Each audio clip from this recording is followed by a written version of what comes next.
विठ्ठल नगरी यानी कि आज हम पंढरपुर की बात करेंगे।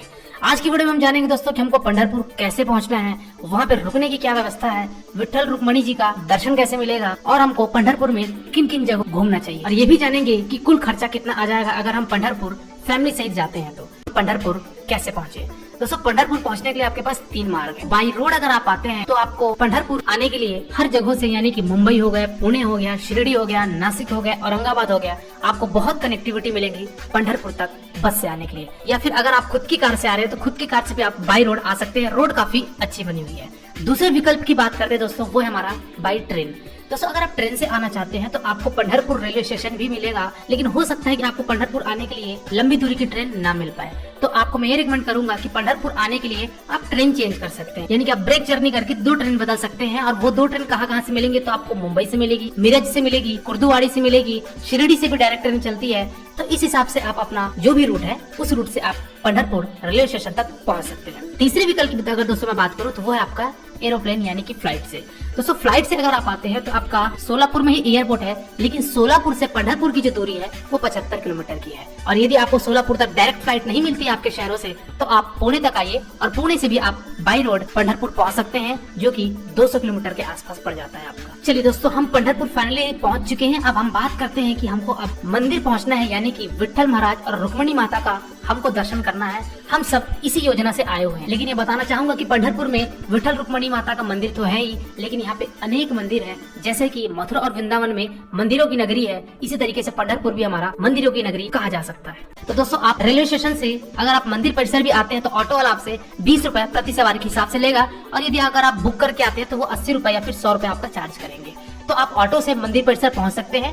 मंदिर के आसपास आप होटल्स देख लीजिए, धर्मशालाएं देख लीजिए, और अगर मैं बात करूं गजानन स्वामी की ट्रस्ट की तो वहां पे भी आप रुक सकते हैं। दोस्तों वहां पे गजानन स्वामी का ट्रस्ट है, जो कि वहां भी आपको रूम मिलते हैं। रूम की अगर मैं कॉस्ट की बात करूं दोस्तों तो 400 से आपको 700-800 तक आपको रूम मिल जाएगा। डिपेंड करता है कि आप लोग कितने मेंबर हैं, उस हिसाब से आपको उतने बेड का आपको रूम दे दिया जाता है। अगर मैं बात करूं दोस्तों धर्मशाला की, तो धर्मशाला का जो कॉस्ट होता है वो आपका 250 से 300 रुपए आपका बढ़ जाएगा। तो आपका अगर बजट कम है तो आप वहां भी रुक सकते हैं धर्मशाला में। अगर आपको धर्मशाला नहीं मिलती है तो फिर आप गजानन स्वामी के ट्रस्ट में भी आप रुक सकते हैं। दोस्तों गजानन स्वामी का जो मेन मंदिर है वो बुल्ढाना डिस्ट्रिक्ट के अंदर शेगांव में पड़ता है। उसकी वीडियो मैं बाद में लेके आऊंगा। अभी हम लोग ये बात करते हैं कि गजानन स्वामी का यहाँ पे भी ट्रस्ट है, तो यहाँ पे भी आपको रूम आसानी से मिल जाता है। बस ये ध्यान रखिएगा कि आप कुछ समय आपको इंतजार करना पड़ेगा, आधा से 1 घंटे के आसपास। तीसरे ऑप्शन की अगर मैं बात करूं दोस्तों रुकने की, तो वो है विठ्ठल रुक्मणी मंदिर ट्रस्ट की तरफ से भी आपको कुछ भक्त निवास दिया जाता है। पहले भक्त निवास की अगर मैं बात करूं तो दोस्तों वो है आपका MTDC भक्त निवास। दोस्तों यहाँ पे आपको काफी रूम मिल जाएंगे। यहाँ पे अगर मैं कॉस्ट की बात करूं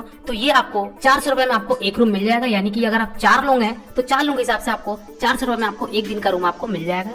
वही अगर दूसरे में भक्त निवास की बात करूं तो वो है आपका वेदांत भक्त निवास। दोस्तों वेदांत भक्त निवास की जो रेट की बात करूं, अगर मैं आप नॉन AC 4 बेड लेते हैं तो उसका किराया आपका 600 रुपए पड़ जाएगा। और वही अगर मैं तीसरे भक्त निवास की बात करूं तो वो है आपका वीडियोकॉन भक्त निवास। दोस्तों वीडियोकॉन भक्त निवास की अगर मैं रेट की बात करूं तो ये भी आपका 600 रुपए 4 बेड का पड़ जाता है। यहाँ पे भी आपको काफी रूम मिल जाएंगे। 12%, 2%, 3% की हर प्रकार के आपको रूम यहाँ पे मिल जाएंगी। तो आप अपनी आवश्यकता अनुसार जो भी आपको भक्त निवास में रुकना वहाँ रुक सकते हैं। धर्मशालाएं में रुक सकते हैं। कुछ धर्मशालाओं के मैं आपको नाम बता देता हूँ। आगरी धर्मशाला, महेश्वरी धर्मशाला, पद्माशाली धर्मशाला और शारदा धर्मशाला। दोस्तों ये सब जो धर्मशाले हैं ये आपके मंदिर परिसर से इर्द गिर्द है, यानी कि 1 से 2-2.5 किलोमीटर के आसपास आपको ये सारे धर्मशाले देखने को मिल जाएंगे। या फिर आप गजानन स्वामी का वहाँ पे ट्रस्ट है तो वहाँ पे भी आप रुक सकते हैं। और लास्ट दोस्तों कि अगर आपको रूम मिलता ही नहीं है तो फिर आप प्राइवेट होटल में जा सकते हैं। प्राइवेट होटल का भी अगर मैं कॉस्ट की बात करूँ तो 800 से 1000 रुपए तक आपको 1 दिन का रूम आपको मिल जाएगा। चलिए दोस्तों अब हम बात करते हैं कि हमको पंढरपुर पहुंचने के लिए सबसे उचित और सबसे बेस्ट समय कौन सा रहेगा।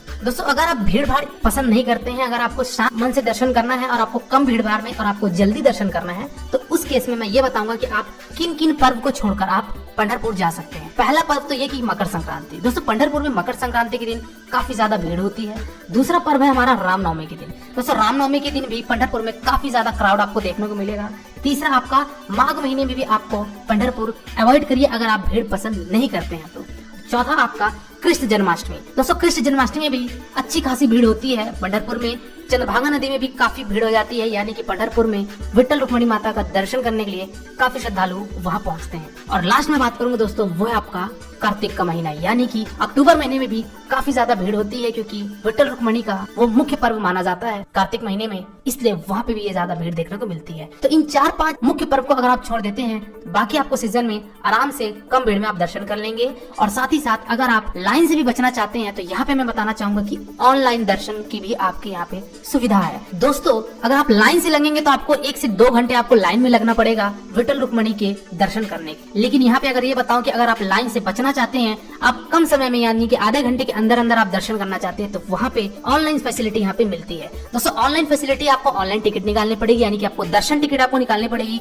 कहाँ से निकालेंगे? तो आपकी वेबसाइट विट्ठल रुक्मणी मंदिर.org में आप विजिट करके अपनी ऑनलाइन टिकट निकलवा सकते हैं। और जो भी आपका डेट होगा और जिस टाइम पे आप चाहते हैं दर्शन करने के लिए, वहाँ पे आप बुकिंग करिए और बुकिंग करके प्रिंट आउट निकलवा लीजिए। एक अपनी आइडेंटिफिकेशन कार्ड पकड़ लीजिए, किसी भी गवर्नमेंट आईडी हो, चाहे आधार कार्ड हो, चाहे वोटर आईडी हो, चाहे आपकी पासपोर्ट हो, और अपने साथ रख लीजिए। ऑनलाइन अगर आप पास निकलवा लेते हैं तो आपको काफी सहूलियत मिल जाएगी और आपको लाइन में भी फंसना नहीं पड़ेगा। दोस्तों दर्शन करने से पहले सारे श्रद्धालु चंद्रभागा नदी में स्नान करते हैं, तो मैं यही रिकमेंड करूंगा कि आप भी पहले वहाँ पे चंद्रभागा नदी में स्नान करिए। दोस्तों चंद्रभागा नदी मंदिर परिसर से आधे किलोमीटर की दूरी पे है और वहाँ से वॉकिंग डिस्टेंस पे है, जो कि आपको 5 मिनट में वहाँ आप पहुँच जाएंगे। दोस्तों चंद्रभागा नदी का नाम चंद्रभागा इसलिए पड़ा है, तो वो भीमा नदी, जो कि मैंने आपको भीमा शंकर वाली वीडियो में बताया था कि वहाँ पे भीमा शंकर में भीमा नदी का उद्गम स्थल होता है। दोस्तों वो भीमा नदी बही हुई है हमारे पंढरपुर में, लेकिन वहाँ पे वो चंद्र आकार का ली हुई है, इसलिए उसका नाम चंद्रभागा नदी नाम रख दिया गया है। तो दोस्तों आप चंद्रभागा नदी में स्नान करिए, डुबकी लगाइए, जय श्री कृष्ण कहते हुए लाइन में लगिए और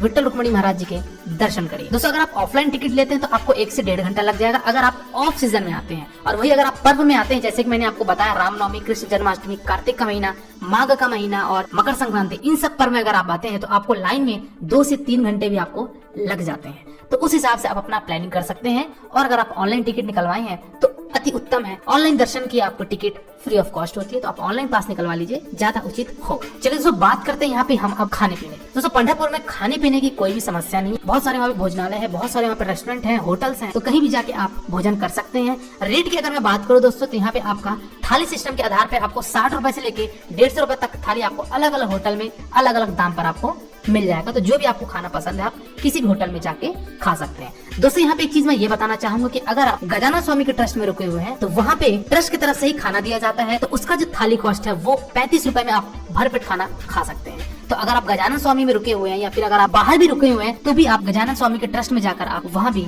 भोजन ग्रहण कर सकते हैं। 35 रुपए थाली इसका कॉस्ट होता है। चलिए दोस्तों बात करते हैं दोस्तों यहाँ पे कि हमको पंढरपुर में कितने दिन का स्टे बनाना चाहिए। दोस्तों कम से कम 2 दिन तो आप स्टे जरूर बनाइए। अगर आप 2 दिन में रुकते हैं तो आप प्रमुख मंदिर सारे घूम लेंगे और आराम से विट्ठल रुक्मणी माता जी का दर्शन आप आराम से कर लेंगे। तो मैं ये रिकमेंड करूंगा कि आप 2 दिन का स्टे बनाइए पंढरपुर में और आप आराम से पंढरपुर को घूमिए, दर्शन करिए, अपनी मनोकामनाएं मांगिए और वापस रवानगी ले लीजिए। चलिए दोस्तों बढ़ते हैं हम आगे तरफ, यानी कि पंढरपुर में हमको और किन किन जगहों पे घूमना चाहिए, कौन कौन से वो मंदिर हैं। सबसे पहले तो दोस्तों मैं बात करूंगा पुंडलिक मंदिर की। दोस्तों पुंडलिक मंदिर अगर आप चंद्रभागा नदी में स्नान करते हैं तो वहीं पे पुंडलिक मंदिर है, तो पांडुलिक मंदिर में भी जाके आप दर्शन कर सकते हैं, वहाँ पे भी अपने मत्थे टेक सकते हैं। अगले अगर मैं बात करूँ दोस्तों वो है आपका नामदेव पायरी। दोस्तों नामदेव पायरी विट्ठल महाराज के बहुत बड़े भक्त थे, तो उनके भी आप दर्शन कर सकते हैं, वहाँ भी आप जाके कुछ समय वहाँ भी दे सकते हैं।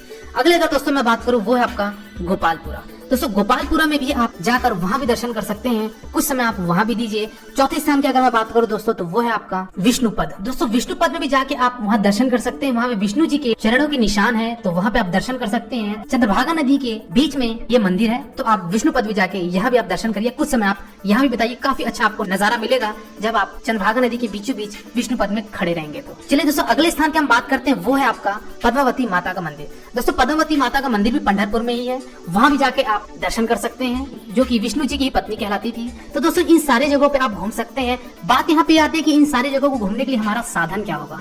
दोस्तों वहाँ पे आप कोई भी ऑटो करिए, ऑटो वाला आपसे 1000 से 1500 रुपए बोलेगा और इन सारे जगहों को आपको घुमा देगा। लेकिन आप ऑटो वाले से थोड़ी बहुत बार्गेनिंग करवा सकते हैं, वो आपको 1000 रुपए 800 रुपए में आपको आराम से इन सारे जगह घुमा के 4-5 घंटे में सारे स्थान को कवर करके आपको वापस पंढरपुर मंदिर परिसर में छोड़ देगा, या फिर जहाँ भी आप रुके हुए हैं वो वहाँ आपको ड्रॉप कर देगा। चलिए दोस्तों यहाँ पे बात करते हैं, हमने विट्ठल रुक्मणी माता जी का दर्शन किया तो हमको प्रसाद भी चाहिए।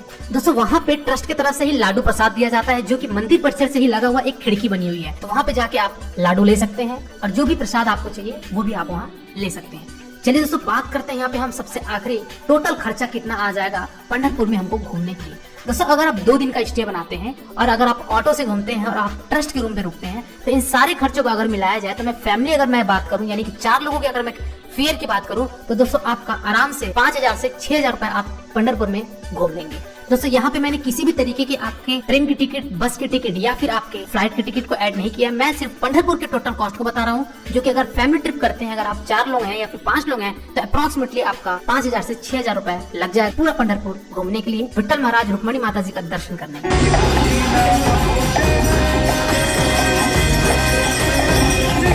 लिए।